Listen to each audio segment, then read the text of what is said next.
good, including crypto, gold and silver. Clink, clink, clink, clink.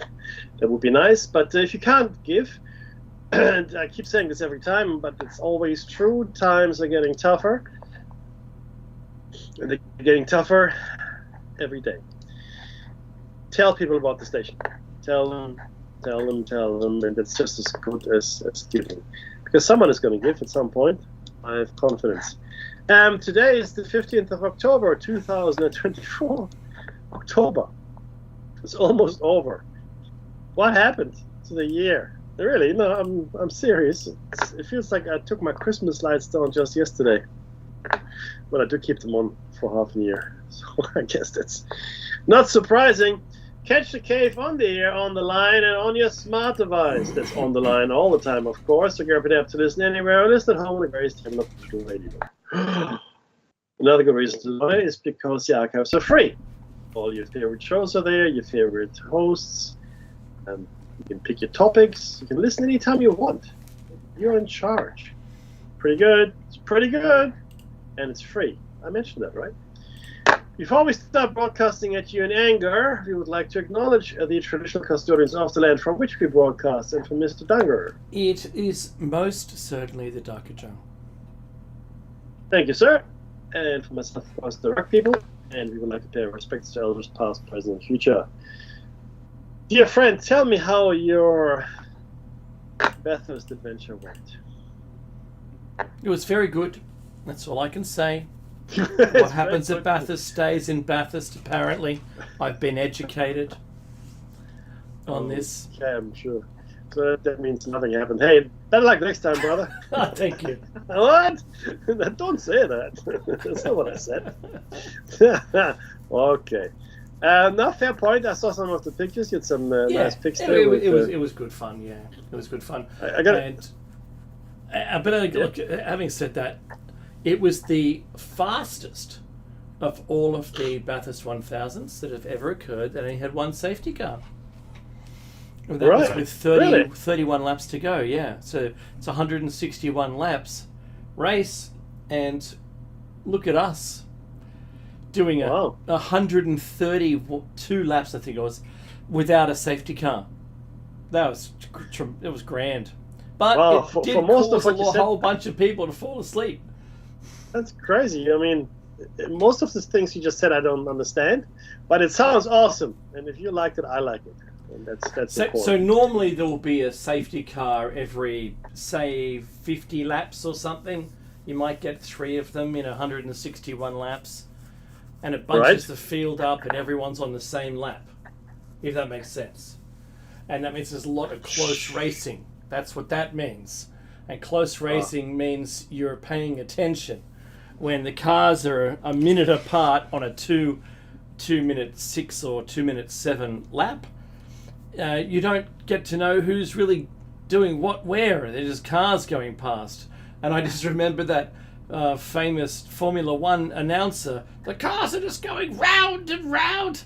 That did play in my mind. But I did catch up with a couple of drivers, and the head of V8 Supercars Australia, Tony Cochran. That was pretty good. We didn't have dinner or anything, but sure you didn't. Hey.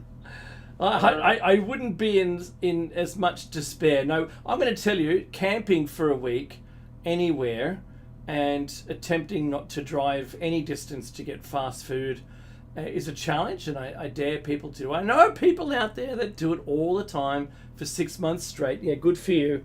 But, as a city slicker, I do struggle for that, and I tell you, I was so grounded through the experience, and I appreciate the time spent with my friends. I did meet, Meki, 2 like-minded, this sounds wrong, like-minded folk who just wanted to talk to me about everything that they knew about the current world and all the conspiracies.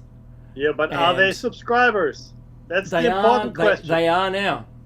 Aha. Because everything they said, I told them, I'm not going to break you, because I can break your brain right now if you want. I'm just going to give you your next piece of information that you need to follow to better start in the journey down the path. And I did. Hang on. I was very good, Mackie. I was So controlled. Pepsi is not the answer? Partial credit. Hey!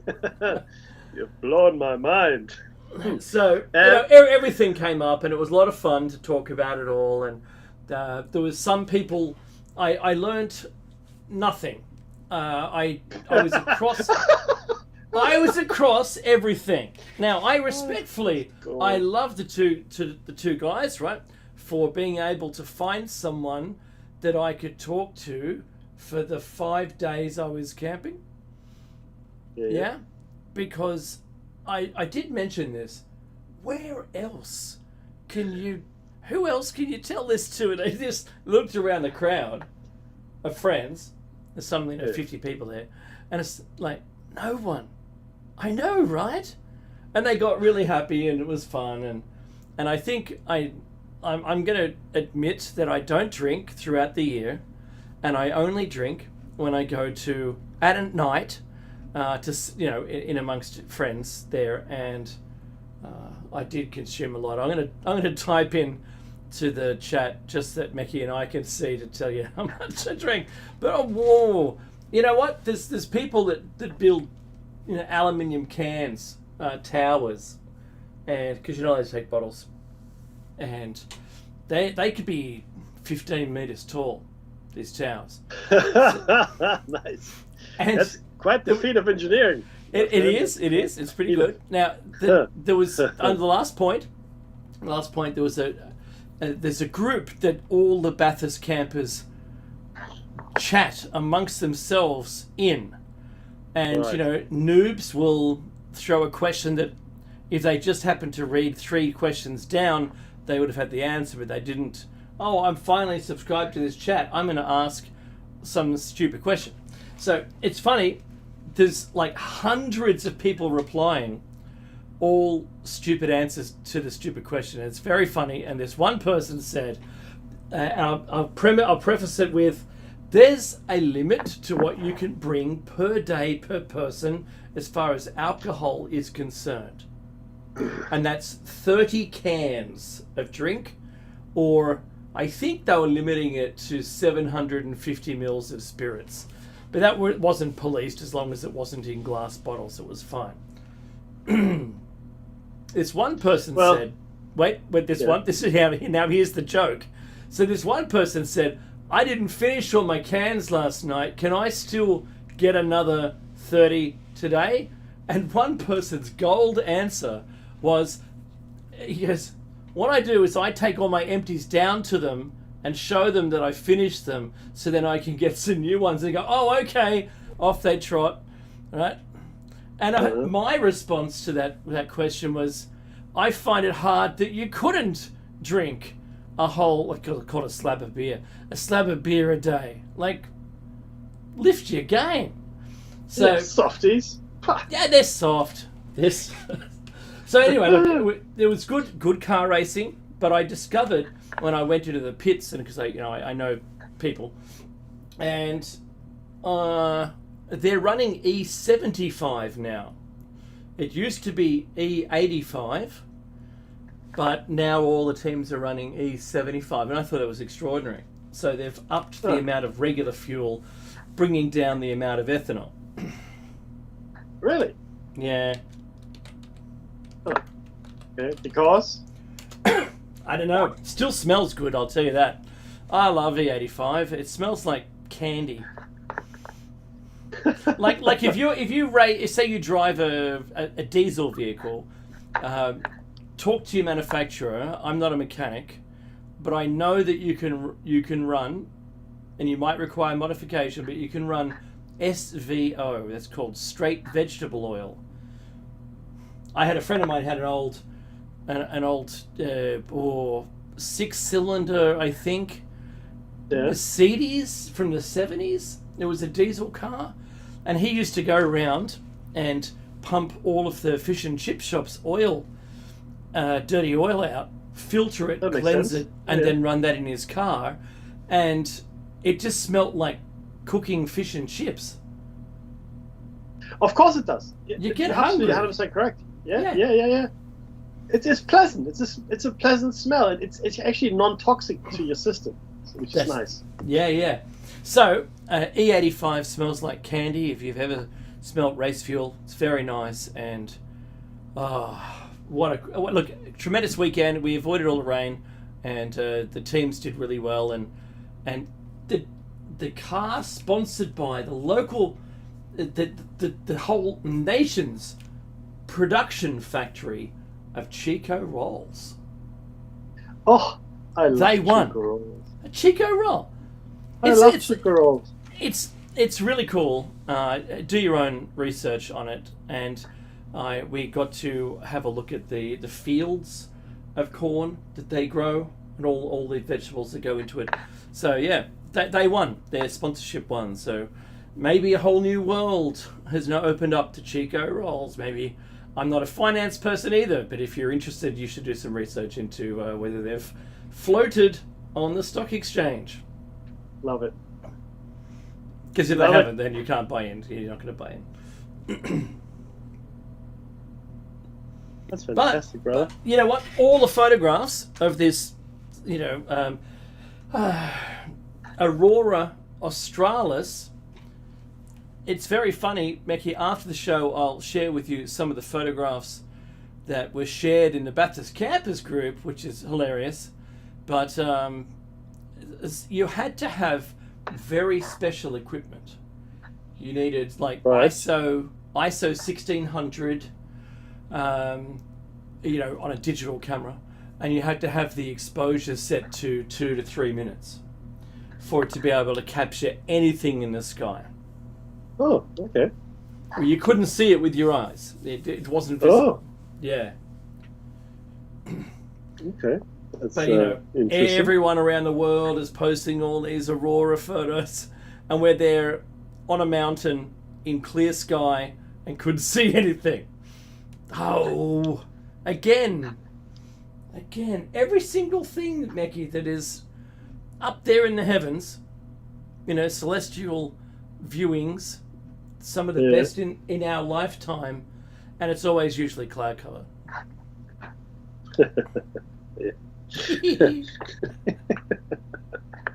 Oh, that's gold. That is gold. But hey, you know what? It sounds like you had a great time, and I saw how much you drank there. As long as you detoxify your liver at some point. Oh, sure, yeah, I've got a whole year. I got a whole year to detoxify. What are you talking about, Mickey? Shut up, you. Narc. Narc. That's hilarious. I tell you what, though, I was in Fiji with the family, as you know. Yeah, how was that? I'll talk about it in a second, but I had to apologize because Sunday and Tuesday, the connection was so bad, I couldn't establish a link. I couldn't call the station. I couldn't use Skype. I could barely, to open up a web page. I had my laptops. I had my laptop, I had my Surface, I had my phone. Okay, and the hotel's Wi-Fi was so bad. Like in the olden days when you watch your web page being built, like you watch it, like you dial up and it goes clunk, clunk, clunk, clunk, clunk. That's what it was like for most of the time. So I couldn't. Oh, like in The Simpsons when they're downloading a photo of Captain Janeway. That's the one. Clunk, clunk, clunk, clunk. Anyway, but yeah, look, but Thursday was all smooth because I was back. No, it was good. It was good. Tell you what, though, it's a nice country, but it is a very poor country as well in many ways, right? So it's not heavily developed, and people are very friendly, and yeah, the infrastructure. I guess it's a Pacific Island nation, right? It's a beautiful place, beautiful people. But don't expect New York or London or Paris or infrastructure or like you used to. Not that we had to rough it, mind you, but some of the creature comforts you might not find. I'm guessing that you stayed at a resort. Well, we had to. I mean, I've got 3 little kids, and they spend their time in the ocean and in the pool. I mean, if you've got 3 kids under the age of 10, your holidays are in the pool. That's what they are. Yeah, you're not going culture finding, my friend. I can tell you that. But having said that, they had horse riding, which was free. Oh, they had Yeah, it had a blow up castle in the water, like one of those obstacle things in the Yeah. water, which was you had to swim to. They had Oh, all yes. three. Mhm. They had kayaks, ocean, whatever they call kayaks. They Sure. had water sports. Oh, there's a whole bunch of stuff that was just free and included. So the kids had a great time. It's quite a few people. There, a lot of Aussies, French, a few Germans, no Americans that I can think of, but New Zealanders were there as well, of course. Yeah, there's a few people. The food was all not bad either. It's mostly inclusive.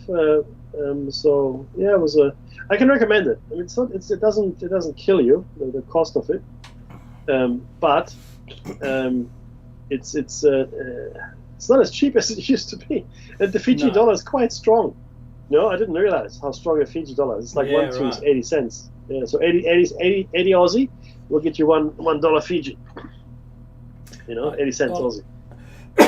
So living so close to it and having a travelling family, we've visited both with my parents when I was a kid and then with my kids so many times. I just think it's amazing. I really do. Oh, it is. Yeah. Look, the water was nice and warm. It was clear. Yeah. It's nearly 30 degrees. Yeah. Yeah. It was clean. And for me that was wonderful. I spent most of my time in the ocean, to be honest with you. Just swimming. Anyway, yeah, that's my holiday. So, but I tell you what, my friend, I came back because I couldn't really check the news on my machine, but I came back to a horror show. Dave, I came back to a horror show. No, it's just, looking at the news, it's horrendous. North Korea and South Korea, they're now at a stage of blowing up roads between each other, right? So North Korea blew up a road connects to South Korea.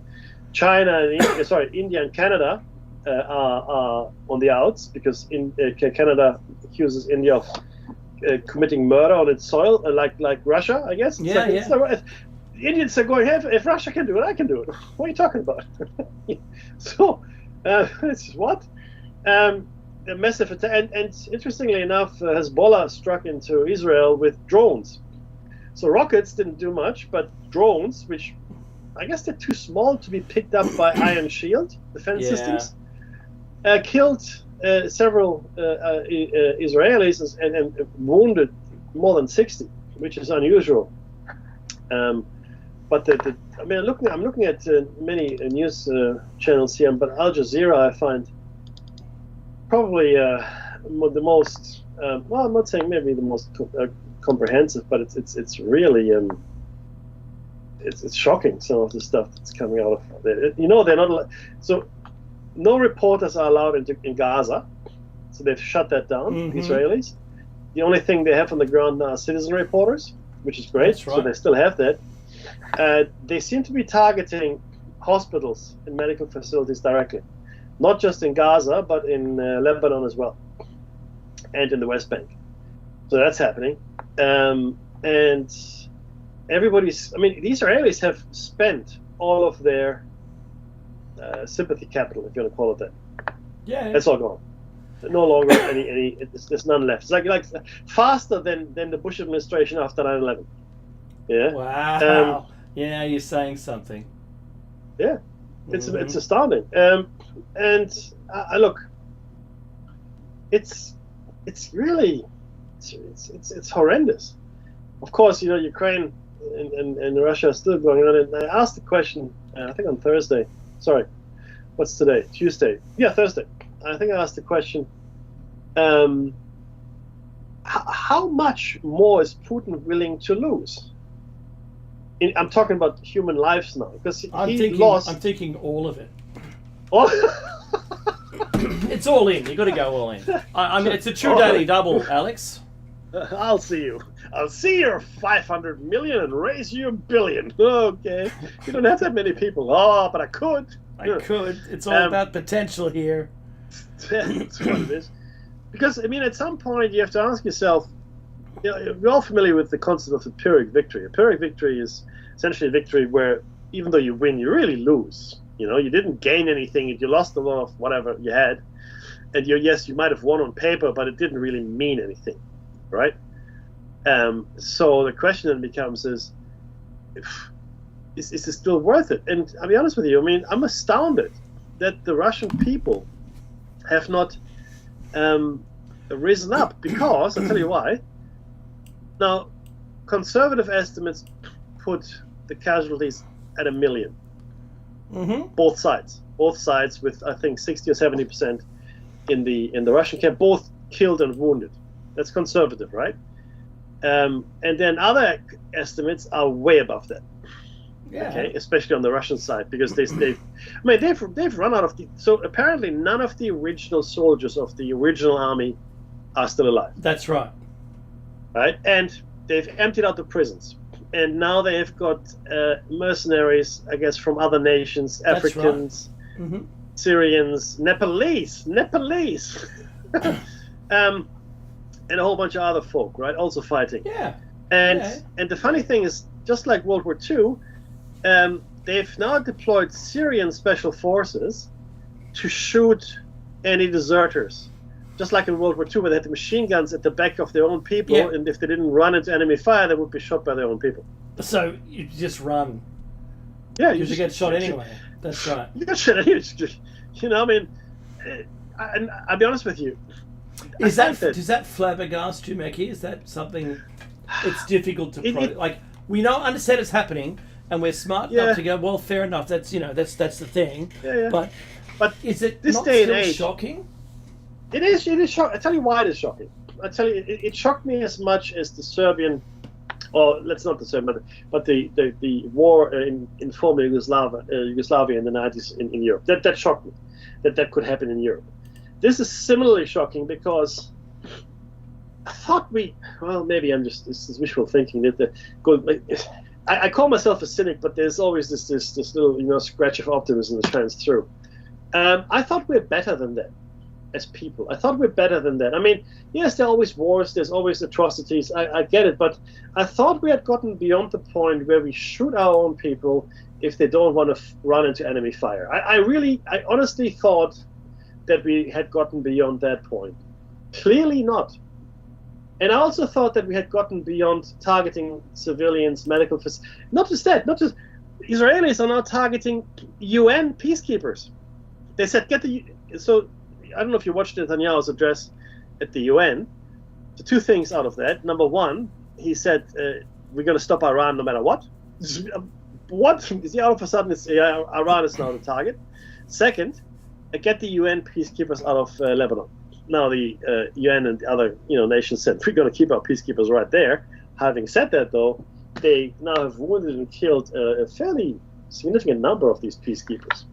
So you have to ask yourself, because this is now, both Putin and the Israelis are playing a game that seems to indicate they don't really care about anything but whatever they envision the end game is. Nothing else matters. We have to get to the end game. When you run a marathon, now I've never run a marathon. Okay, I've run, the longest distance I think was about 15, 16 kilometers I've run. Yeah. And all I could think about toward the end was just one foot in front of the other. I knew there was an end goal, but I couldn't see anything else. Everything else had sort of blurred out. Right? It's like tunnel vision. Yeah, and you're basically just controlling your breathing. Yeah, that's it. And you're doing a step to breathing an amount, and that's 100%. I know. I've done a triathlon. Yeah. Oh yeah. In the back of my head, I was hoping my legs wouldn't give out. That's really what I was hoping. But to me, it feels like that. When I look at Israel and Russia both, and how they're pursuing, in my mind, an almost mindless undertaking. It's like we don't really care anymore what it takes. All we can see is the end game. Whatever the end game is, we can see it, and we don't really care now anymore how we get there. Don't care. I just want to get to the end game, and no matter what happens, I'll drive over little kittens and grandmothers, and I'll do what I have to do, and I'll roll through hospitals and orphanages just to get to my end goal. That's what it feels like.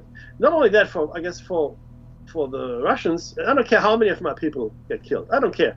And this is, sorry, to go back to my earlier point, this is what I really find astounding, because so many families must have been impacted by this by now, right?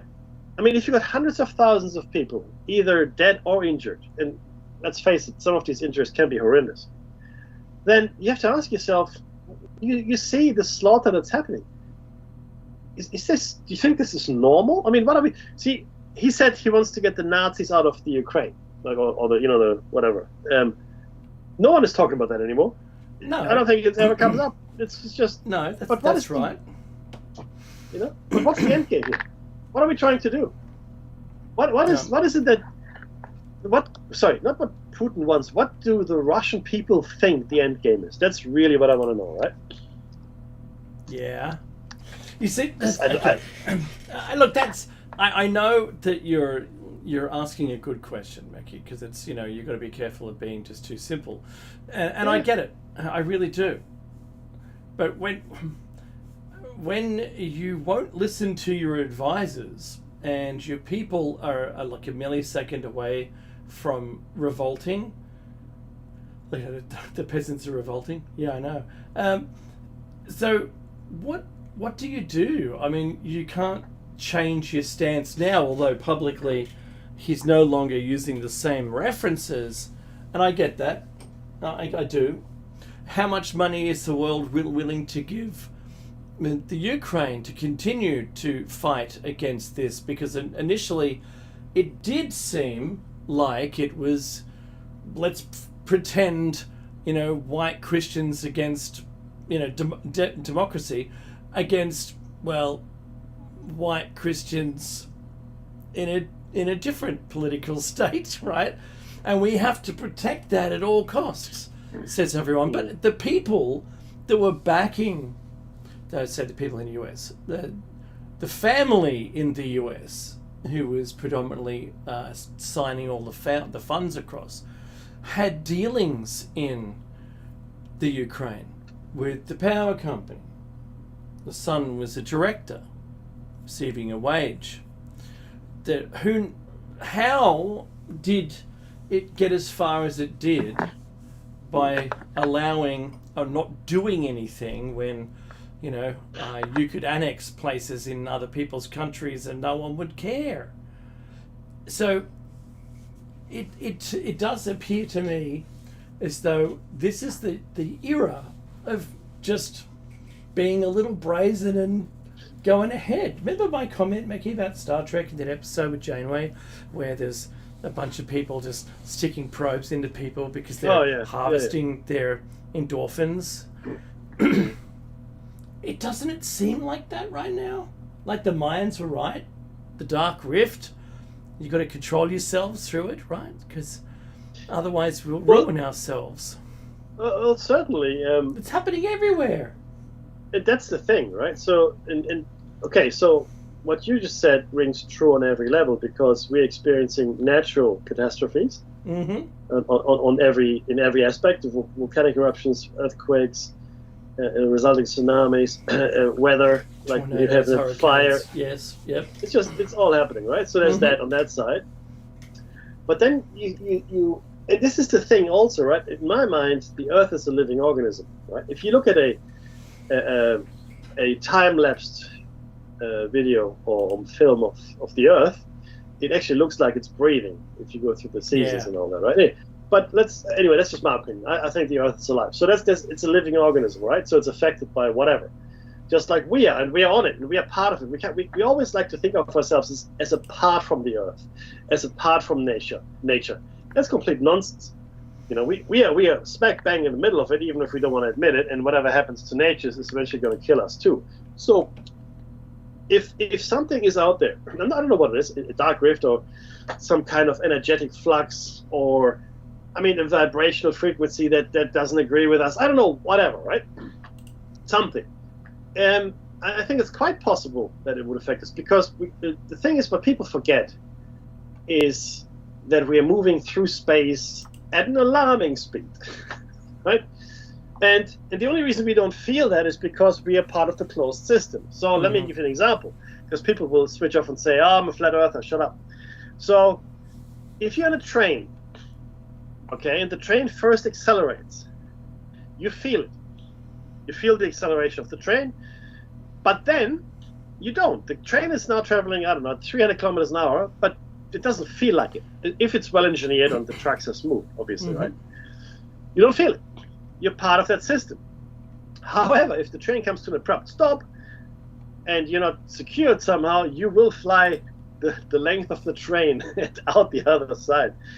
If that were to happen, because the system that you're part of all of a sudden stopped and you didn't stop with it.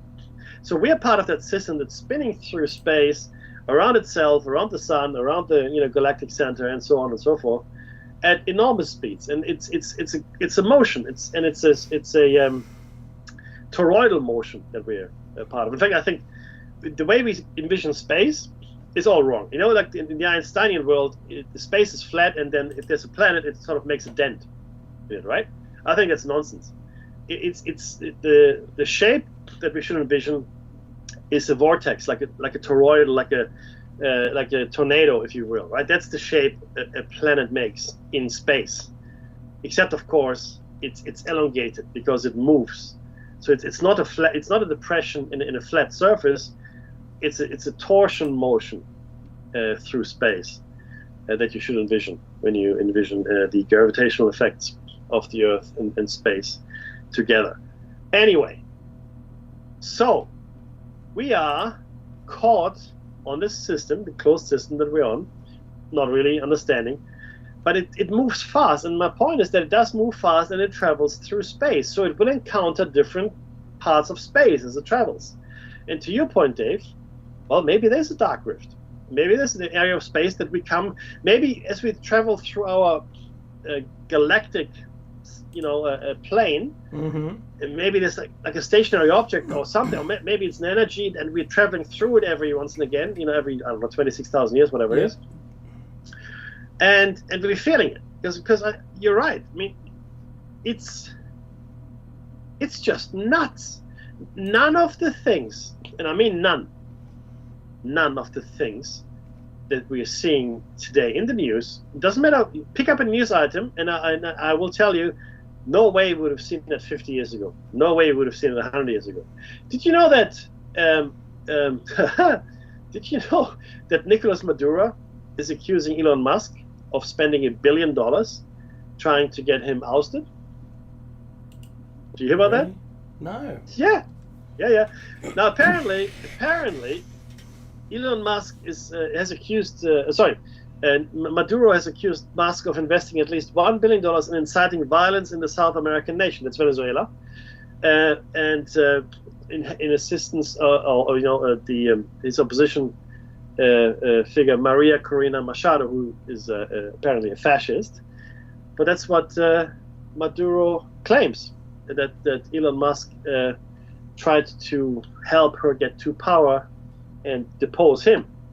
So if you've got SpaceX on one hand and the overthrow of the Venezuelan government on the other, my cup runneth over, says Elon Musk. But you know where I saw this news story? I saw this in RT.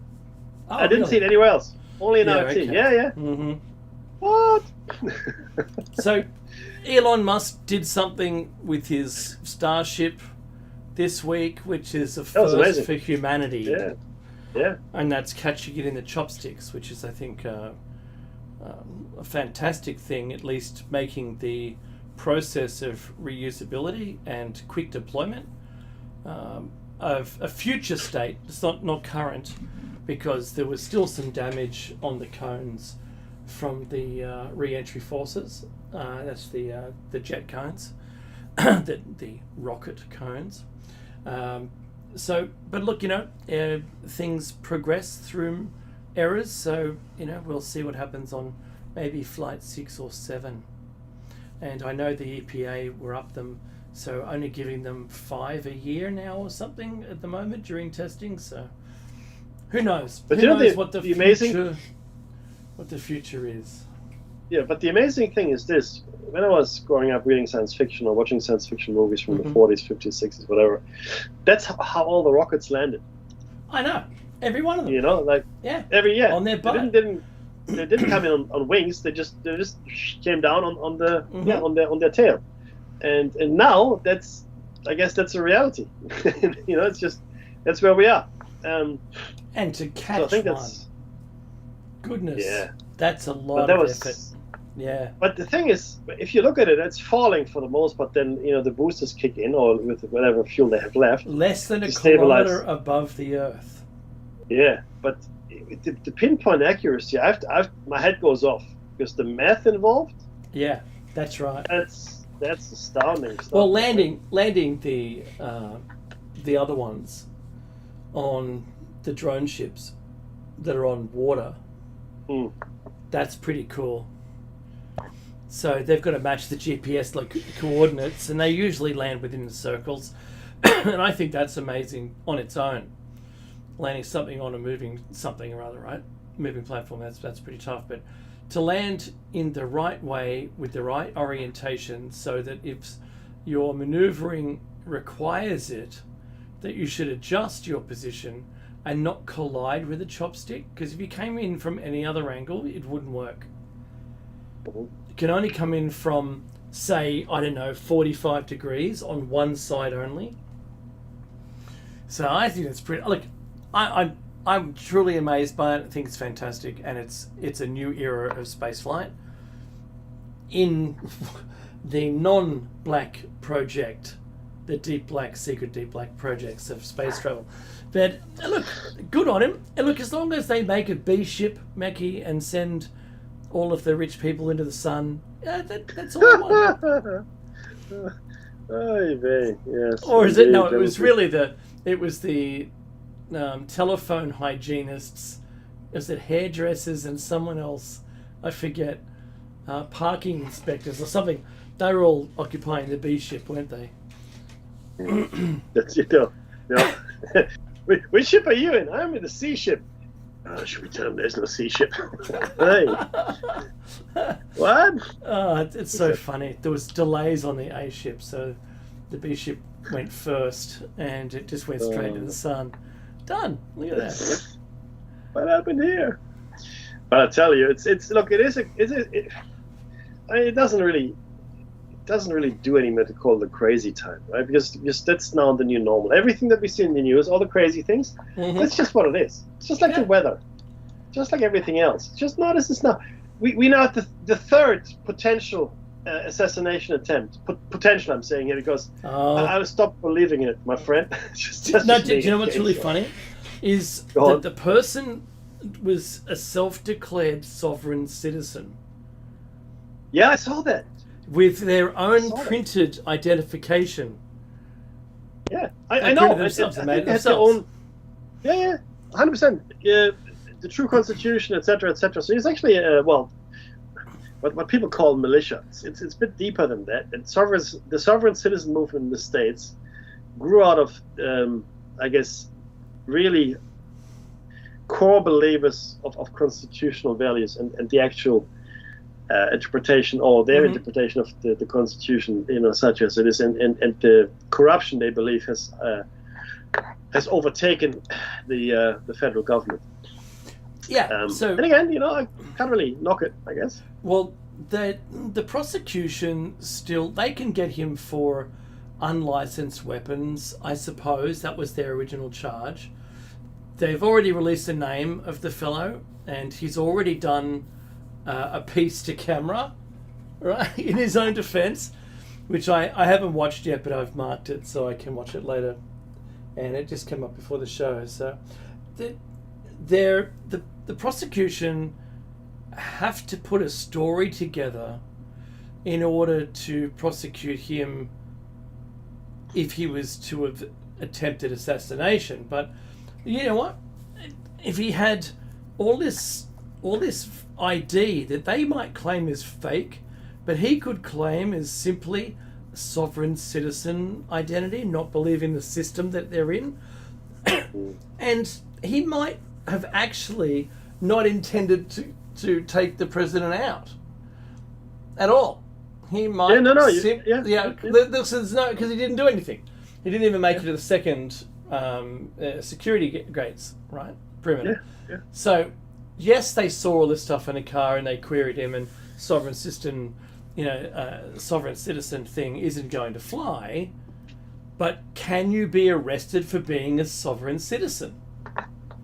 Well, that's a good question, and it needs to be tested. It is. Well, that's the thing, right? Because the thing is, there are laws against sedition, right? Mm-hmm. Certainly since the Civil War. But I mean, it's really tough. Funny thing is this, though. In America, uniquely, I think, if a piece of land of America sort of splits off, let's say there's a big earthquake, whatever, and there's this piece of land that sort of splits off, you can now go there and claim that as your own sovereign nation. That's something you're allowed to do. Awesome. Which I find. And then they have to negotiate with you to sign this new state into the US. Yeah, or not. That's pretty much. That's right. Exactly. Yeah. So that's really interesting. Sovereign citizens. I mean, America's got 300 million people, and a lot of splinter factions because everybody went to America. And if you were prosecuted anywhere, if you're persecuted anywhere, you would go to America, right? The Mayflowers and the Mennonites and the Amish. Mm-hmm. I mean, these are the peaceful ones, but there's a whole bunch of other folk that went to America as well, right? And because they had the freedom, there was space. I mean, there was huge space, and anybody could do whatever they wanted, and off they went and did whatever they wanted, really, right? And now, because you have got such the American people are not homogenous. They're not a unified kind of mass of people. Like you could argue that the French and the English, to a lesser extent, maybe the Germans, certainly I guess the Russians to some extent, they're sort of like that's like a people that they are sort of they've got a whole bunch of cultural artifacts and traditional values that they have as a people, right? But the Americans, because it is a young nation similar to Australia, they don't have that. So they've got their own little things. Everybody's got their own belief systems. And I mean, Scientology. I mean, Mormons, it's an American religion. It was founded in America by John Smith. And it's same with Scientology, founded in America by L. Ron Hubbard, right? All these people coming up with their own stuff in America, uniquely. And it's this diversity that will lead, in my opinion, eventually to a split. And I don't think that America is going to remain whole. I can't see it. It's too big. It's too unwieldy. The divides in America are too deep. People feel too strongly. And no one is there, in my opinion, no one is there uniting or unifying America anymore. Mm-hmm. It used to be the president, used to be, like you look up to the president, you look up to maybe even the whole administration, you go, okay, yeah, that's here, okay, I can really bank on that person. That's my president, right? And even the Constitution is now being thrown into question, right? I mean, people talk about the Constitution and talk about the Supreme Court and all the decisions that are made. Even the very foundation of American democracy, the voting system, right? And its supposed incorruptibility is being questioned. Is it corrupt? Is it biased? I mean, that's the thing, right? It isn't perfect. I get why it was designed as it was. Mm. However, I see it as something that is using that is fallible. It is fallible. It's not infallible. It's fallible. And so I've seen too many videos on it and how it can be or could be abused, not can or has. And I think, Becky, it's atrocious for there to be any question about the Constitution and the Bill of Rights in America from any political party. They should stay away from it. Yeah. Away. Yes, you can have amendments, because that's what all of these quotes come from. Are the amendments. But you need a lot of reason to dive into it. There are people talking about this in the leftist media, saying, well, the problem with the US Constitution is that first one is the First Amendment, which is the freedom of speech. That's the problem. Say the leftist media. And think about that for a second. I know, right? So the rest of the world is clamping down on free speech so that it isn't free speech. The West is doing this. And if that got up, if someone got into power and decided that they were going to delete free speech, which I don't think is ever going to happen, I think that, and I don't think it's going to happen certainly from Trump's side, because the left seem now to be losing the polls. They're having a hard time, says CNN themselves. And that could just be, I want people to now to vote for the underdog. So we'll say we're not doing really well, and that could, garner some support there. But this transference, the bad person that says, the other person's going to do this, and that enter the thing they're going to do in inverted commas, could very well be planning it themselves. And that transference, thing, hey, look, I still have yet to hear an actual policy from the left. I don't even vote. What do I even care, Mackie? I ask myself all the time. Why do I even care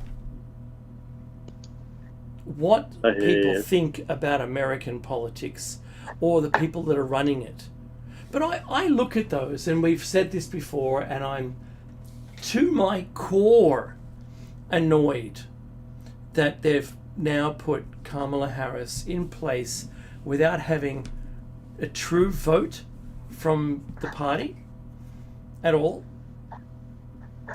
That the person does a good job, probably in her past as a prosecutor, because the way she has to simplify everything is to a jury. And I've seen prosecution do this. I've been in a juror twice and thought, well, I got it when you said it the complicated way. But, like Ukraine is a place in Europe, and Russia is a place in Europe, and they're neighbours, and Russia is bigger. Yeah, I got that. I got that when you said Ukraine and Russia. The rest of it was erroneous. You didn't have to tell me. I knew. But who is it she's speaking to? And that's the problem, right? That if she's only speaking to an uneducated audience who are just voting from the hip, I suppose, or, same sex or same identifies as, their genetic history, if they're using those tools only, and you don't hear any. I gave her a lot more credit than she's shown me, and I'm kind of disappointed that this is where we're at. This is what are these, the two best people? No, they're not. What are they going to do? Now, I saw Elon Musk jumping around like a pogo stick on stage supporting Trump now. And Elon Musk has a free speech, platform now, which is pretty good. And there is now talk coming out of Elon Musk saying, look, I don't know this for a fact, but if he does win, he might order the release of the Epstein list. And everyone who's on that list, I'm just saying what he said, right? Yeah. And he said it in hearsay, so he can't ever be found responsible for it. But what he was saying was, he never said this. He never said, I've been watching them chat on X, and they're all frightened about it. And they'll do anything to stop him from getting to power because it'll mean the end of them. Now, he didn't say that at all. But I know that the conversations that I had out there at Bathurst, there were people who were convinced on both sides that that Trump was going to delete the Constitution, and the Trumpsters were thinking that Kamala is going to delete the Constitution when she gets here. I think that's a very hard thing to do anyway. and making an amendment that's going to get up. That means that you're not shot by everyone in America under free speech. That would be suicide. See, that's the thing. You'd think so, but we've seen in the past that these things are very, very easy. So let me take you to I guess I think about 30 BC, Rome. Right? Caesar brings troops into Rome. Never happened before. Troops were never allowed. The military was never allowed into the city of Rome. He brought them in anyway. Like America's rules, you're not allowed to have troops on the streets. Yeah. Guess where that came from. And Pompey and his cohorts run away. What choice do they have, right? So they run away to Turkey, what is now Turkey. Anyway, the point is, you can manufacture. In fact, when he crossed the Tiber, it's all about crossing the river, right? When he crossed the Tiber, it wasn't allowed because you had to rest. You had to stay in the field of Mars. You could not cross the Tiber into Rome proper. And that's what he did.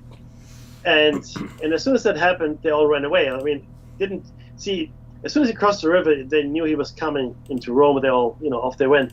Now, Hitler manufactured a crisis state when he burned down the Reichstag, right? In a similar way, Caesar brought his troops with him because he kind of manufactured a crisis in Rome, right?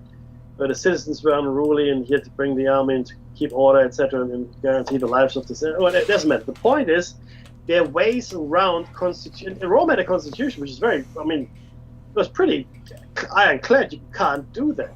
You cannot do that, but he did it. Hitler, you can't burn down the Reichstag, but he did it, right? And again, if you have a situation that is fluctuating, it's chaotic, it's maybe catastrophic, like a emergency situation in America, whatever it might be. The Patriot Act, yeah. Well, then all of a sudden you get all the executive powers that in fact, we already know that. See, the High Court has ruled that a president acting in his capacity as president is not liable or criminally responsible for anything at all. Right.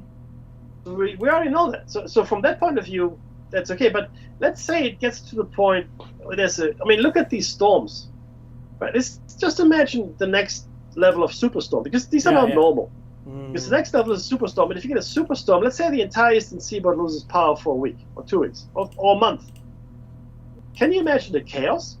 You would have, we had emergency declaration, bring in the army, bring in the National Guard, etc. And we now have to declare martial law because there'll be looting and all kinds of unrest, right? And we're going to suspend the Constitution. We're going to abolish it, Dave. We're going to suspend it. See? Just for a little bit, just to see what it feels like. We'll do it for 2 weeks and see what it feels like. Yeah. Just put your toe in the water, and then, and once that happens, that's but that's all over at that point. When that happens, and it will happen, it's all over. I don't care who does it. If it's Harris or Trump, it makes no difference. But once it happens, America is now a monarchy. Thank you very much. And there's the music. Thank you so much for listening to Play This Cave. We hope you did enjoy it. And not too much in the chat room happening tonight. That's okay. Everybody must be very tired, or maybe just waking up. That's cool. Don't go anywhere. Something else will come up. We will speak to you again on Thursday and then on Sunday. But most of all, Dave, be safe.